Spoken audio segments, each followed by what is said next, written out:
Reims, septembre 1944. C'est ici où, 8 mois plus tard, la Wehrmacht allemande signera les documents de capitulation de la reddition inconditionnelle que le cinéaste hollywoodien George Stevens et son équipe de photographes de presse et de caméramans documentent les derniers jours de la Seconde Guerre mondiale en Europe. À Hollywood, Stevens avait réalisé des succès au box-office avec des stars comme Katharine Hepburn et Cary Grant. Son travail se concentrait désormais sur la chute du Troisième Reich. Lors de cette visite d'une cave de champagne, Stevens, scénariste de métier, voulait savoir à quoi toutes les bouteilles étaient destinées. Un mariage ou une idylle? Aurait-elle incité un simple mortel à changer toute sa vie?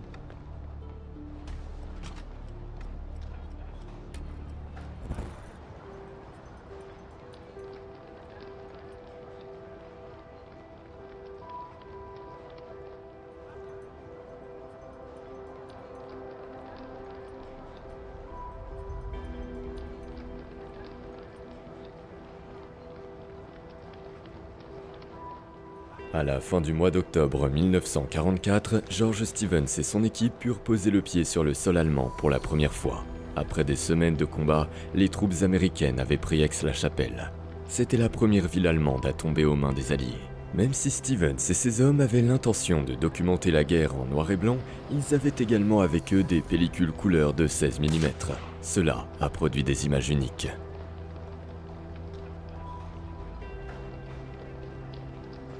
Ce jeune Allemand avait tenté d'arrêter les GI avec un bazooka. Cela lui avait coûté la vie. Stevens éprouvait peu de sympathie pour les hommes qui avaient plongé l'Europe et le reste du monde dans la guerre. Vestige de la bataille d'Aix-la-Chapelle. C'était déjà la 6e année du conflit et personne ne pouvait dire quand le massacre prendrait fin.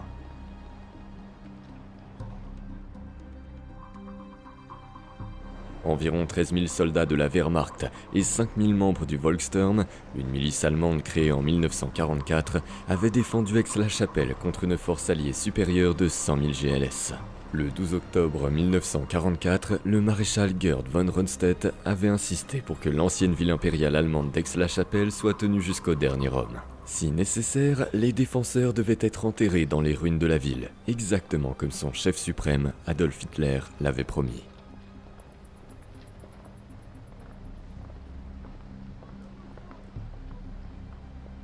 Cependant, le commandant militaire d'Aix-la-Chapelle capitula finalement le 21 octobre 1944, sauvant ainsi la vie de quelques 12 000 hommes qui étaient désormais des prisonniers de guerre américains.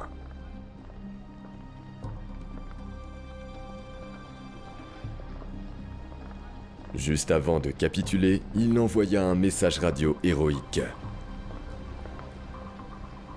Après d'âpres combats de maison en maison et d'homme à homme, les défenseurs d'Aix-la-Chapelle sont à court de munitions, de nourriture et d'eau.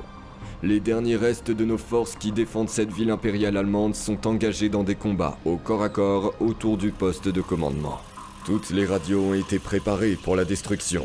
Dans la foi inébranlable en la justesse de notre cause et en notre victoire, ceci est un dernier salut à notre chère patrie allemande. Longue vie au Führer. Sur une population initiale de 160 000 habitants, environ 5 000 habitants d'Aix-la-Chapelle avaient tenu bon alors que les combats pour le contrôle de la ville faisaient rage. Pour eux aussi, la guerre était maintenant terminée, mais seuls quelques-uns étaient prêts à entendre raison. Quelques semaines seulement après la chute d'Aix-la-Chapelle, les services secrets américains ont rapporté que beaucoup de leurs concitoyens étaient tristes, qu'ils pleuraient leurs propres souffrances et qu'ils ne voulaient pas parler de leur rôle pendant le Troisième Reich. Et personne n'a admis être un nazi. Personne ne s'interrogeait sur sa propre responsabilité dans tout ce qui s'était passé. Le 3 octobre 1944, dans la banlieue sud d'Aix-la-Chapelle, Clara Trafford écrivit dans son journal intime. J'en ai assez vu pour l'éternité. Mais dans 20 ans, il y aura à nouveau assez d'idiots qui ignoreront ce qui s'est passé et seront prêts à reproduire les mêmes souffrances.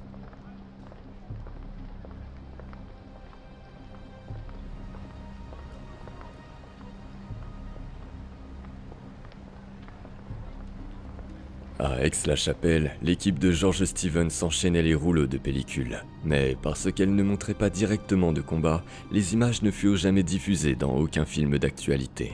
Le réalisateur hollywoodien Stevens prenait grand soin de ne pas exposer son équipe au danger. C'est donc seulement des années plus tard que les pellicules couleur furent retrouvées dans sa propriété.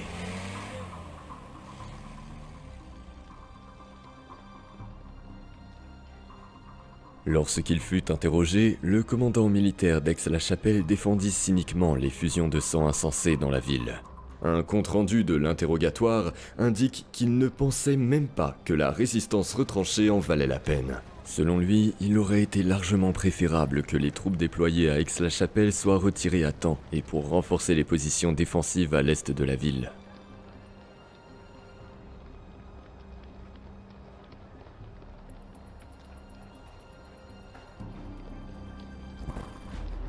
Il fallut plus de 4 mois supplémentaires aux Alliés pour atteindre le Rhin. À la mi-mars 1945, une équipe de l'US Air Force filmait sur le pont de Remagen. L'armée de l'air allemande tenta à plusieurs reprises de détruire la structure, mais les Américains défendirent avec acharnement ce qui était leur coup le plus important jusqu'alors. Des unités d'artillerie prirent position pour sécuriser le seul pont intact sur le Rhin.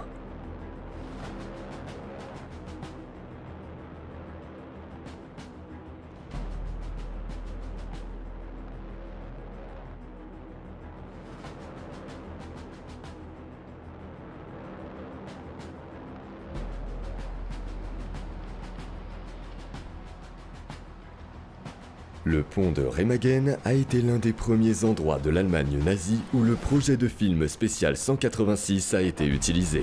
Le 7 mars 1945, les forces américaines réussirent à la dernière minute à empêcher l'explosion du pont ferroviaire.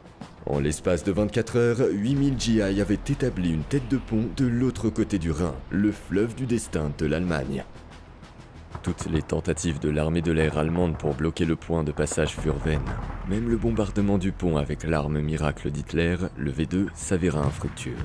À plusieurs reprises, des avions allemands furent abattus par les tirs d'artillerie américains. Des scènes comme celle-ci étaient particulièrement importantes pour l'équipe de tournage de l'US Air Force. Sa mission était de documenter la bataille aérienne pour l'Allemagne afin qu'elle puisse être montrée dans les cinémas de leur pays. Pour rendre cela possible, les responsables avaient parcouru le pays à la recherche d'une pellicule couleur de 16 mm et l'avaient expédiée en Europe.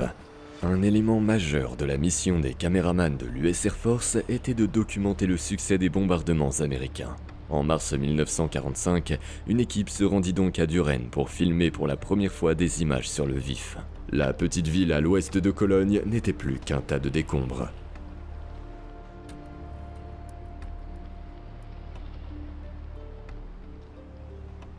Un reporter du journal militaire américain Stars and Stripes écrivit « Cet endroit n'est plus qu'un vestige de ville. Plus personne ne vit ici.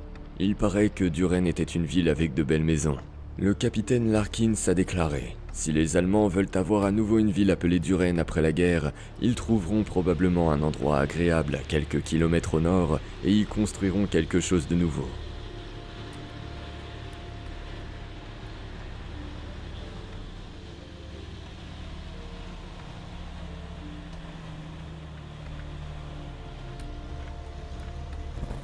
À peu près au même moment, de l'autre côté de la frontière, quelque part en Belgique, le commandant suprême américain Dwight D. Eisenhower était arrivé pour rendre visite aux troupes. Cette séquence rare a été filmée par le major Kirkby Lawton, l'homme d'Eisenhower pour le photojournalisme pendant la Seconde Guerre mondiale. Les Américains avaient organisé un défilé militaire pour démontrer leur grande confiance en eux. Eisenhower était convaincu que l'avancée des Alliés à l'Ouest serait bientôt couronnée de succès.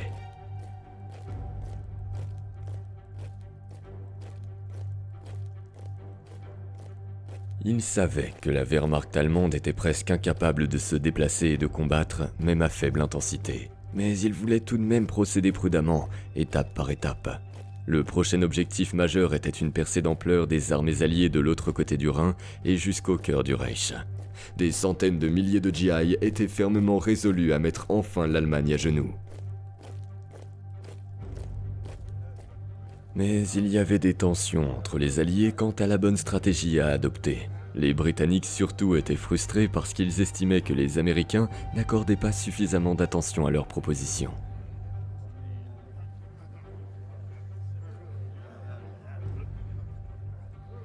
La star du cinéma hollywoodien Marlène Dietrich était également présente au défilé. Elle haïssait Hitler et les nazis depuis qu'elle avait émigré d'Allemagne. Désormais, derrière le front, elle maintenait le moral des soldats en chantant et en signant des autographes.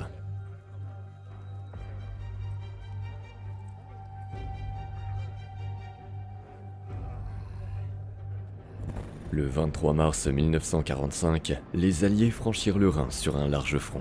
Plus d'1 200 000 soldats étaient prêts à en finir avec l'Allemagne nazie.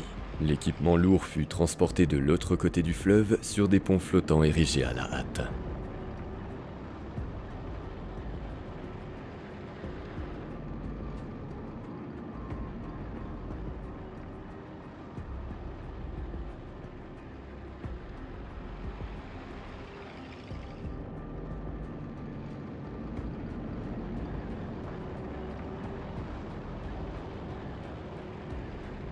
La Wehrmacht avait peu de résistance à offrir. Adolf Hitler était pleinement conscient de l'ampleur de la menace à l'ouest. Le commandant en chef de l'Allemagne craignait que, compte tenu de la supériorité américaine, ses troupes ne se rendent en masse.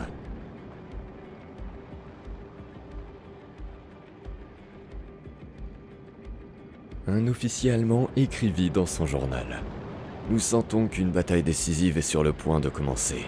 L'ennemi a traversé le fleuve en 3 points qui, initialement, étaient séparés. Le 22 de ce mois, une directive du Führer a été lue à l'ensemble de la batterie. Cette directive indiquait que tout soldat qui sera fait prisonnier par l'ennemi sans avoir été blessé ou avoir clairement tout donné sera puni.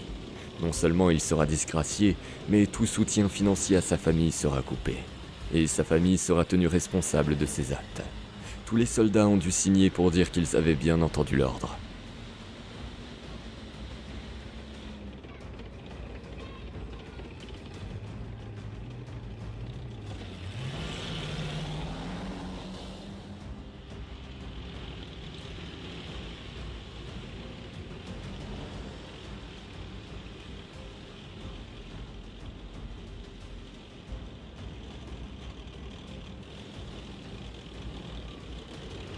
Les caméramans du projet de film spécial 186 documentaient l'avancée américaine de l'autre côté du Rhin.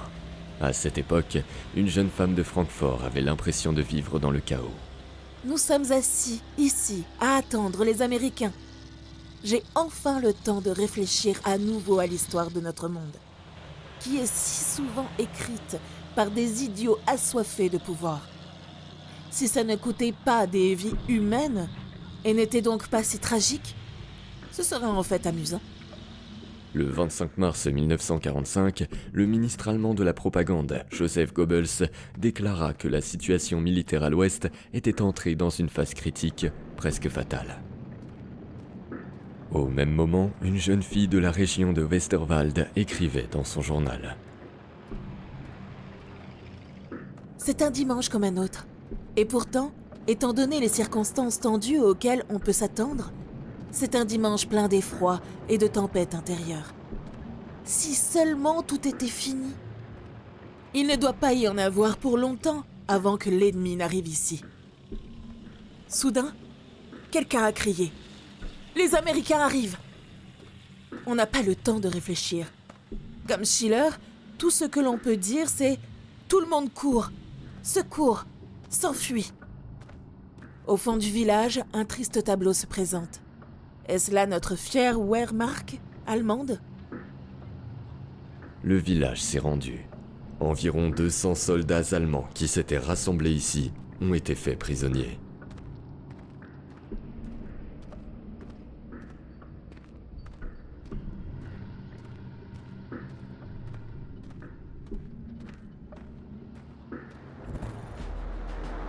Le 25 mars toujours, la Royal Air Force britannique bombarda les positions et les routes allemandes pour bloquer toute retraite dans le district de la Ruhr.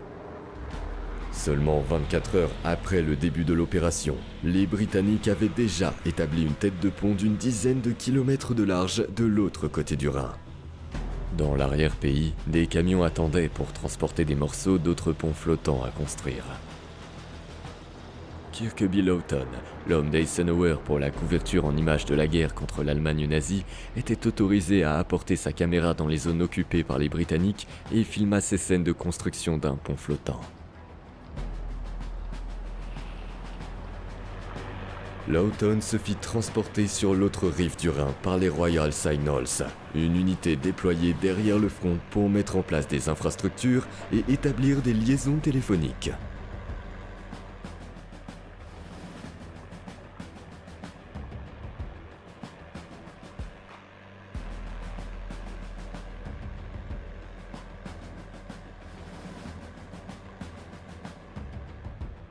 Sur le rivage, le sol était fouillé à la recherche de mines posées par les Allemands.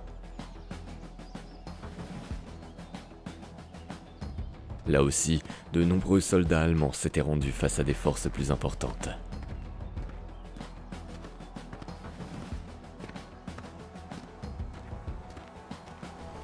Les stratèges militaires britanniques avaient préparé l'opération pillage avec la plus grande précision. Désormais, les hauts gradés de Londres s'attendaient à ce que les Américains acceptent que la poursuite de l'avancée au cœur du Reich se fasse sous commandement britannique. Lors d'une conversation avec le général Eisenhower, le Premier ministre britannique Winston Churchill se serait exclamé à plusieurs reprises « Les Allemands sont battus, maintenant, nous les tenons, ils sont finis ». Mais les Américains maintenaient toujours leurs alliés britanniques dans l'ignorance quant à leur propre plan, qui était complètement différent. Eisenhower était déterminé à pousser ses armées principalement dans le centre et le sud de l'Allemagne. Il voulait que les Britanniques avancent vers Hambourg et le Danemark. Quand Winston Churchill l'apprit, il en fut indigné.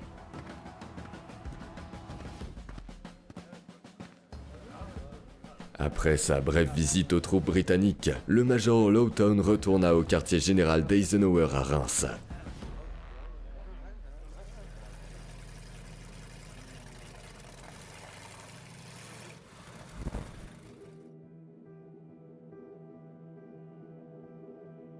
Au début du mois de mars 1945, Cologne devint la première grande ville allemande à tomber aux mains des Alliés.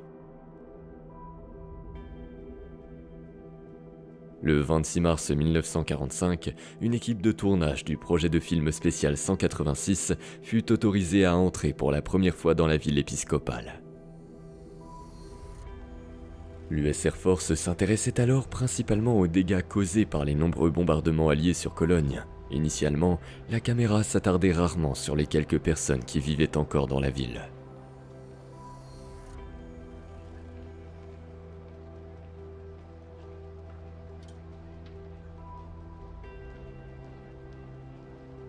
L'autrice et journaliste américaine Janet Flanner arriva à Cologne quelques jours seulement après la chute de la ville. Elle écrivit : Cologne sur le Rhin est aujourd'hui un modèle de destruction. Cologne et sa splendeur médiévale ont été dynamitées. Dans les décombres et la solitude de la destruction physique, Cologne s'appuie sur ses rives, dépouillées de toute forme et sans ornement.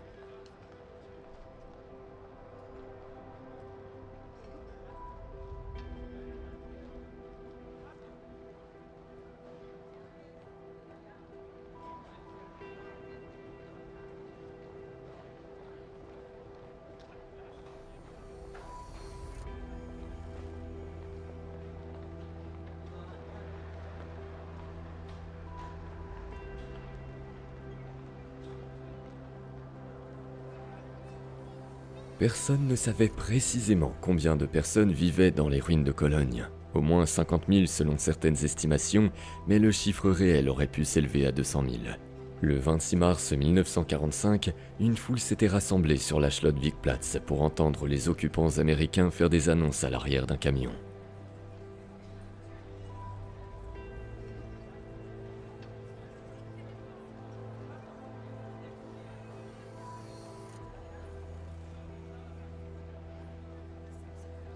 Dans les premiers jours de l'occupation américaine, une femme allemande écrivit : Nous ne sommes autorisés à sortir que pendant la journée. Après 7 heures, un couvre-feu entre en vigueur. Nous sommes bombardés de règles et de règlements. Cette fois, ils extirpent vraiment de nous le militarisme et le national-socialisme. Ils ne tolèrent pas la moindre trace de notre vie antérieure.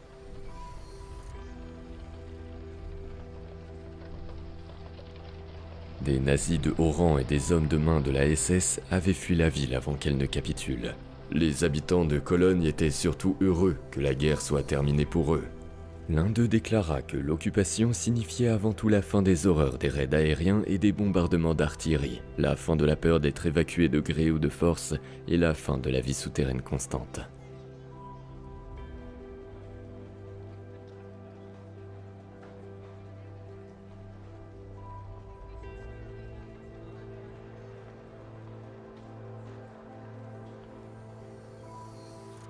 Un émigré de retour au pays, le socialiste Werner Hansen, travaillait pour les services secrets américains. Le 27 mars 1945, il écrivit ceci à propos des habitants de Cologne. « Ils sont d'une grande aide et sont heureux de pouvoir être utiles à n'importe quel soldat américain. J'ai marché dans la ville en uniforme pendant environ 8 jours. Je n'ai pas parlé à la moindre personne hostile.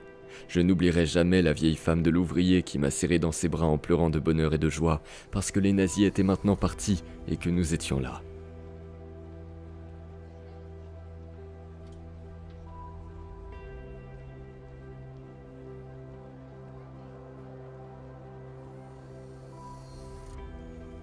Le monument emblématique de Cologne et symbole de la culture allemande a survécu à la guerre presque sans dommages. Les pilotes des bombardiers alliés avaient reçu l'ordre de ne pas mettre en danger la cathédrale.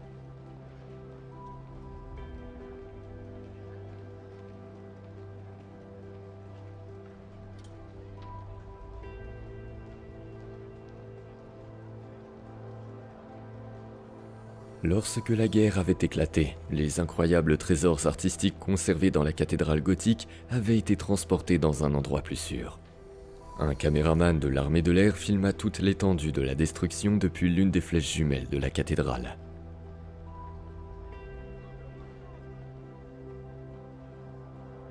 Les nombreuses autres églises de cette ville catholique n'étaient pas aussi intactes que la cathédrale.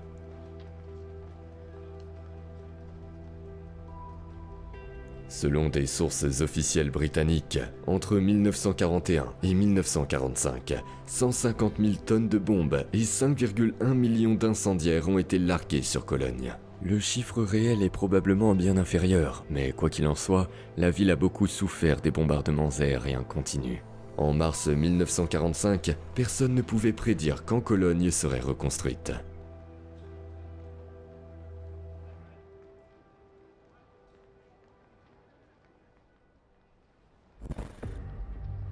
Ici, sur un aérodrome quelque part en Belgique, ou dans une partie de l'Allemagne déjà occupée, un escadron d'avions de chasse américain P-47 s'apprête à partir pour une nouvelle mission.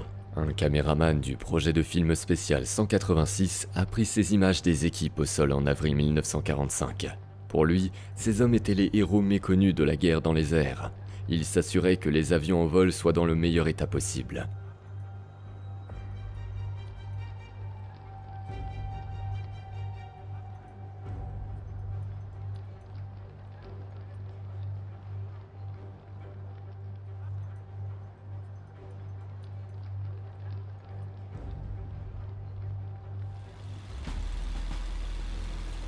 Le P-47 Thunderbolt était un chasseur-bombardier américain monomoteur qui s'avéra être l'un des avions les plus efficaces dans la guerre contre les nazis.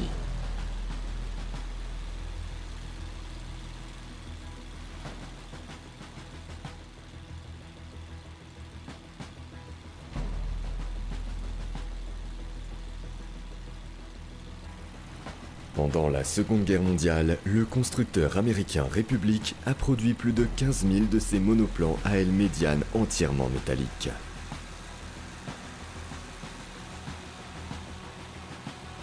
Le P-47 n'avait qu'un seul pilote. En règle générale, les Thunderbolts attaquaient leurs cibles en petits escadrons. C'était aussi le cas en mars et avril 1945.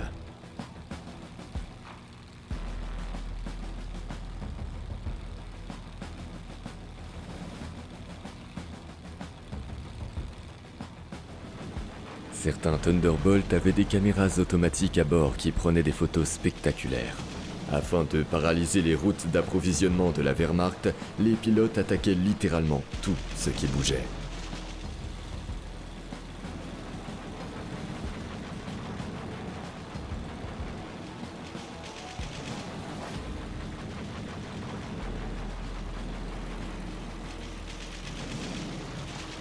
Les lignes de chemin de fer et les gares de triage étaient des cibles privilégiées.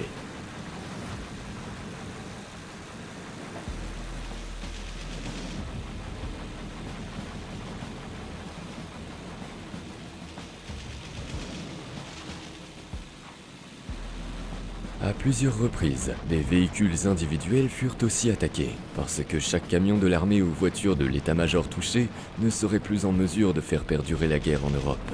L'armée de l'air américaine avait depuis longtemps pris le contrôle de vastes zones de l'espace aérien allemand.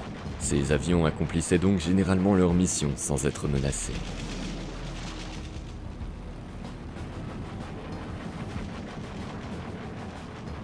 On ne sait pas combien de civils ont perdu la vie dans ces attaques. L'US Air Force considérait ces pertes comme des dommages collatéraux. Il était possible que des troupes et des nazis fanatiques soient planqués dans des villages d'apparence inoffensive pour arrêter l'avancée alliée.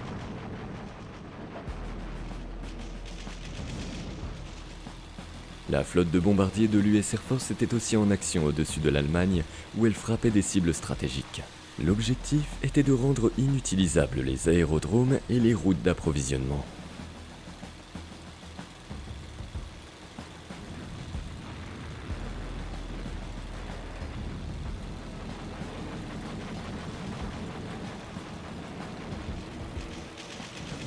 À ce stade, la Luftwaffe était presque incapable de mettre en place une défense efficace. Les nazis disposaient d'avions à réaction ultramodernes. Mais leur ME-262 était souvent cloué au sol, principalement à cause d'une pénurie de carburant. À plusieurs reprises, les Américains tombèrent pendant leur avancée sur des ME-262 camouflés. L'avion à réaction était capable d'attaquer des avions alliés à une vitesse allant jusqu'à 870 km/h.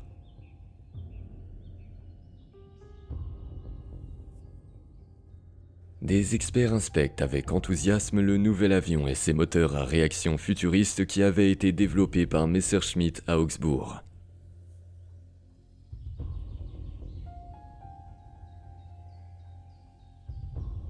L'US Air Force avait toutes les raisons de craindre le ME-262. Ses flottes de bombardiers avaient plusieurs fois été attaquées avec succès.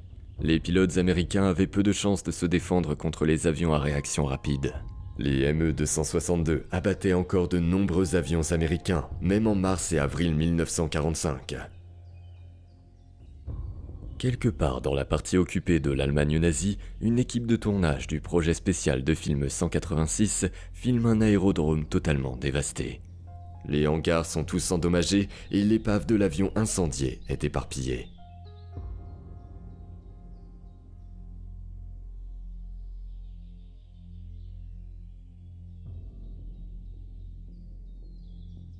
Pour rendre ce panoramique plus efficace, l'équipe de tournage y a placé un portrait d'Hitler, à l'envers bien sûr, pour symboliser la chute imminente du dictateur et de son régime nazi.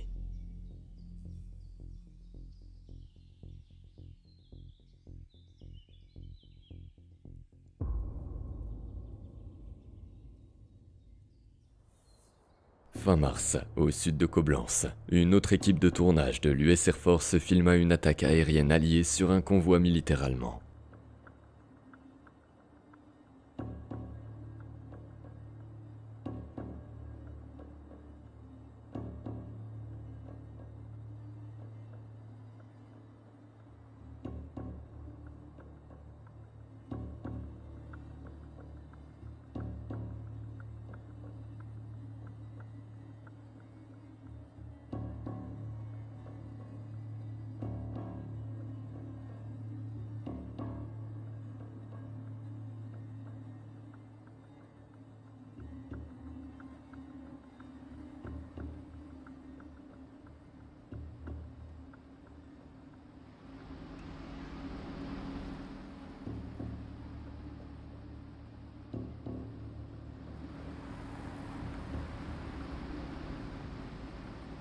Le caméraman fit des panoramiques répétées sur les véhicules détruits. On ne peut qu'imaginer les scènes dramatiques qui se sont déroulées ici. On ne sait pas si ce convoi, qui appartenait au tristement célèbre SS, était en route pour le front, ou cherchait un refuge contre l'avancée des Américains, et on ne peut pas non plus dire combien de soldats ont perdu la vie ici.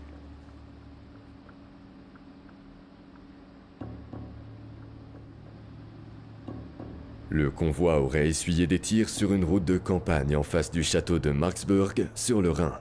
Il était important pour les Américains de le repérer, car les unités de la Waffen-SS étaient considérées comme particulièrement dangereuses. Ces troupes fanatiques étaient en général impitoyables au combat et se battaient jusqu'au bout. Cette attaque dévastatrice porta un coup sévère aux approvisionnements SS et sauva sans aucun doute la vie de nombreux GI dans les semaines suivantes.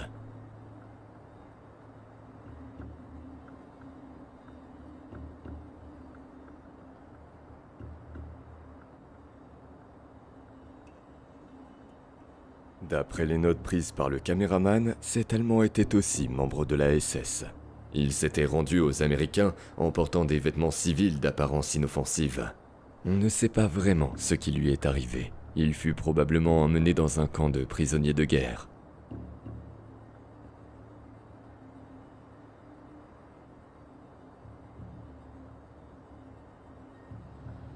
Non loin de cette scène, la paix était déjà réalité. Dans un village près de Beauport sur le Rhin, on peut voir des gens faire la queue pour obtenir de la nourriture. La journaliste américaine Martha Gellhorn documenta ses impressions sur l'ennemi vaincu.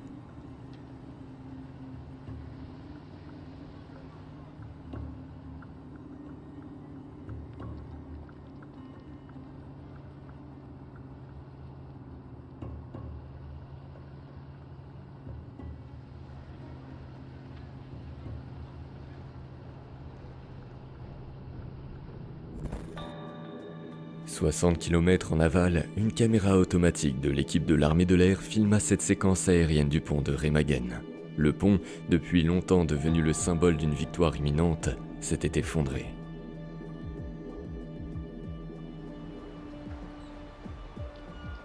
George Stevens et son équipe arrivèrent ici à la fin du mois de mars 1945.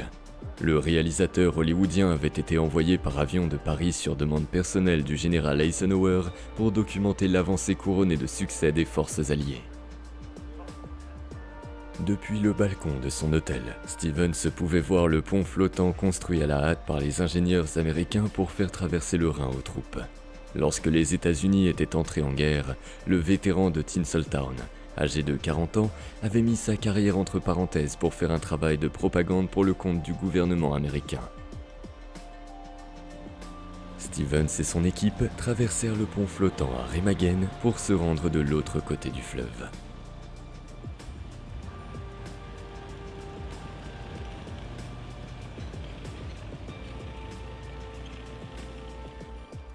Quelques jeunes Allemands bloquent momentanément la vue du caméraman sur les bâtiments en ruine sur la rive du fleuve. Adolf Hitler avait déclaré que le Rhin était un rempart insurmontable contre l'avancée des Alliés à l'ouest. Le fleuve du destin de l'Allemagne devait être tenu à tout prix. Mais désormais, à Remagen, la guerre était déjà loin.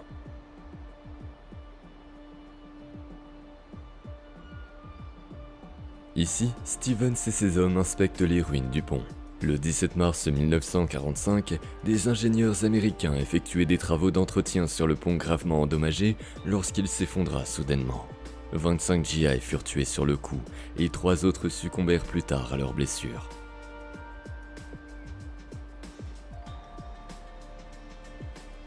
Une plaque commémore la capture glorieuse du pont ferroviaire le 7 mars. Durant leur retraite, les Allemands avaient miné ce tunnel. Pendant la guerre, il avait servi à la population locale d'abri contre les bombardements alliés. Une plaque porte les noms de ces ingénieurs américains qui ont perdu la vie dans l'effondrement du pont.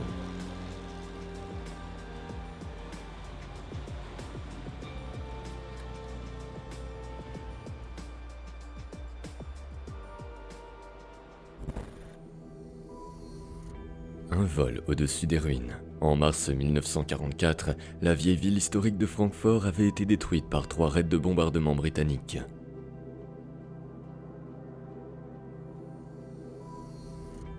À l'époque déjà, les experts réfléchissaient à la manière dont la ville pourrait être reconstruite après la guerre. Mais les gros bonnets nazis de Francfort contrecarrèrent immédiatement ces plans de reconstruction.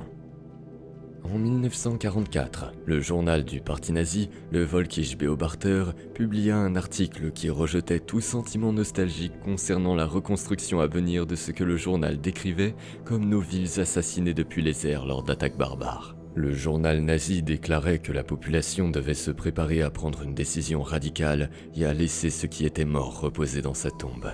À cet égard, l'article affirmait que la haine doit devenir sacrée.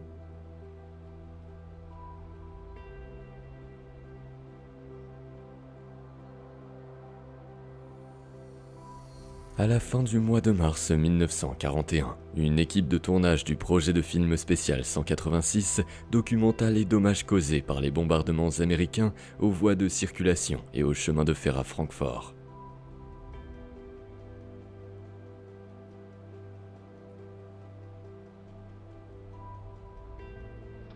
Le caméraman filma aussi des prisonniers de guerre allemands emmenés hors de la ville. Le commandant militaire de Francfort, le lieutenant-colonel Loeffler, était déterminé à tenir tête aux Américains. Il dit à ses hommes :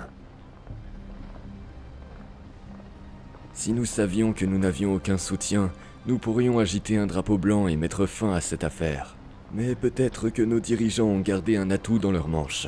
Dans ce cas, il ne doit jamais être dit que notre échec, ou le mien, l'a empêché d'être joué. Nous ferons donc ce que nous avons à faire. »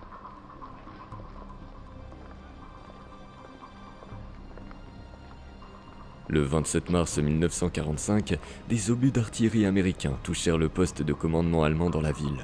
Loeffler fut grièvement blessé et succomba à ses blessures. À Francfort aussi, la guerre était finie.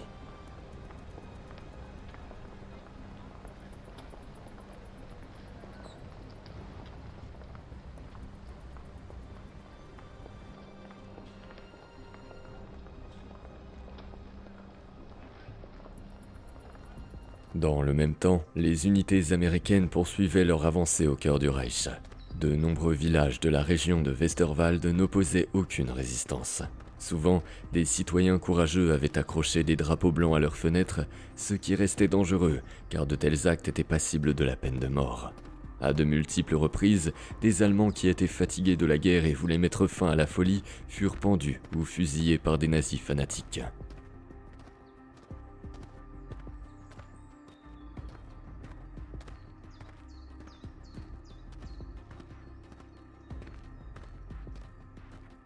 Un rapport du commandement suprême allié indiquait que l'ennemi est confronté à l'ouest à une situation qui échappe à son contrôle.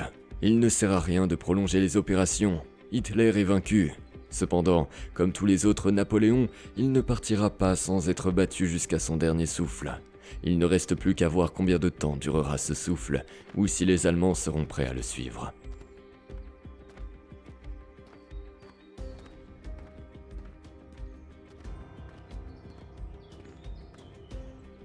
Lorsqu'une ville ou un village se rendait sans combattre, tout se passait bien. Les pièges à chars étaient souvent enlevés par les habitants eux-mêmes afin que les blindés américains puissent avancer plus rapidement.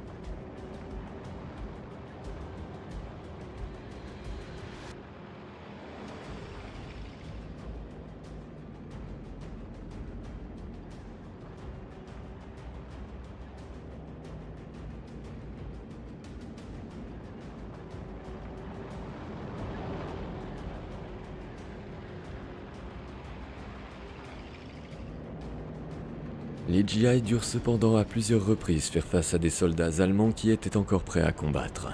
Après les combats, les blessés étaient pris en charge par les secouristes américains.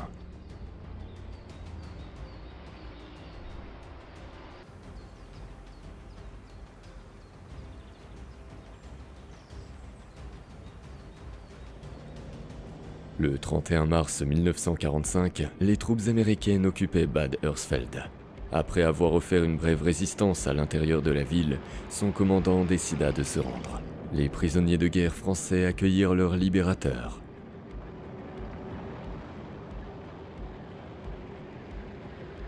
Une équipe de tournage du projet de film spécial 186 captura le moment où la guerre prenait fin pour cette ville. Ici, une délégation de l'administration municipale et de l'armée négocie la passation de pouvoir pacifique avec un détachement américain. La plupart des habitants étaient soulagés de s'en être tirés à si bon compte. Certains bâtiments étaient en flammes à cause des tirs d'artillerie, mais c'était le seul dommage ici.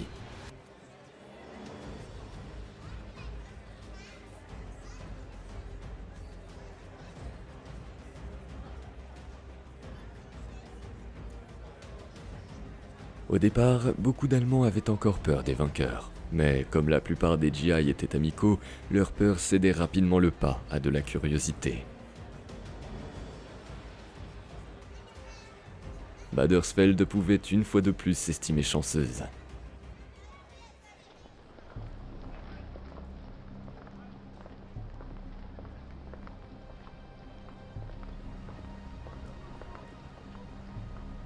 Le 31 mars 1945, un soldat allemand qui attendait ses ordres en Thuringe écrivit dans son journal : « On ne sait pas si et comment nous allons continuer. Il est impossible d'obtenir la moindre information claire sur ne serait-ce que l'emplacement de la ligne de front. Plusieurs coins ont été enfoncés dans notre zone. L'objectif est évidemment de séparer le nord de l'Allemagne du sud. La question est, où iront alors nos dirigeants ? »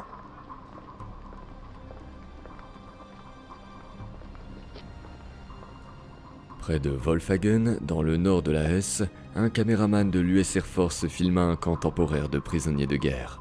Des centaines de soldats et miliciens allemands étaient entassés derrière des clôtures de barbelés. Dans une lettre à ses parents écrite le 1er avril 1945, un soldat allemand décrivit les pensées des dernières réserves de la Wehrmacht. Cette année, nous, les Allemands, vivons l'une des fêtes de Pâques les plus tristes de notre histoire. L'ennemi a pénétré profondément à l'est et à l'ouest de notre pays. Mais la guerre ne sera perdue que si nous nous abandonnons. Même si l'Allemagne capitulait, la guerre serait-elle terminée pour nous ? Non, ce ne serait que le début de l'horreur. Et nous n'aurions même pas d'armes pour nous défendre. Mais tant que nous aurons des armes et une croyance solide dans la droiture de notre cause, rien ne sera perdu. Je suis convaincu qu'il y aura retournement de situation décisif. Le destin que le Führer nous a donné ne permettra pas que tous les terribles sacrifices aient été vains. En ce dimanche de Pâques, les unités américaines avançaient plus au nord en direction de Cassel, prenant facilement une ville après l'autre. Il ne semblait plus exister de défense organisée. Mais les Américains craignaient qu'il n'y ait des unités de partisans fanatiques derrière le front. Chaque civil pouvait s'avérer être un loup-garou, comme les GI les appelaient.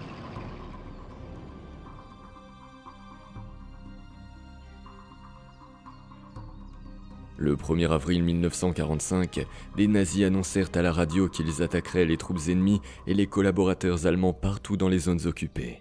Le cri de ralliement des loups-garous était « La haine est notre prière et la vengeance notre cri de guerre ».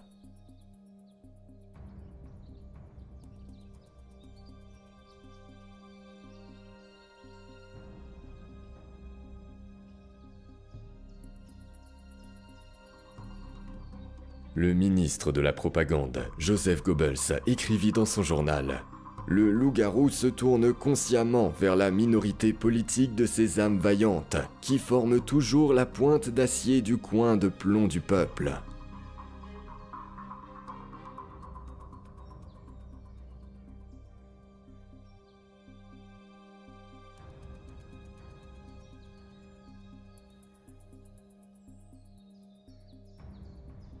Dans sa chute, le Troisième Reich ne cessait pas d'imaginer de nouvelles formes de terreur, et les hommes de main du régime ne reculaient pas même devant le meurtre de leurs propres proches s'ils se rendaient à l'ennemi.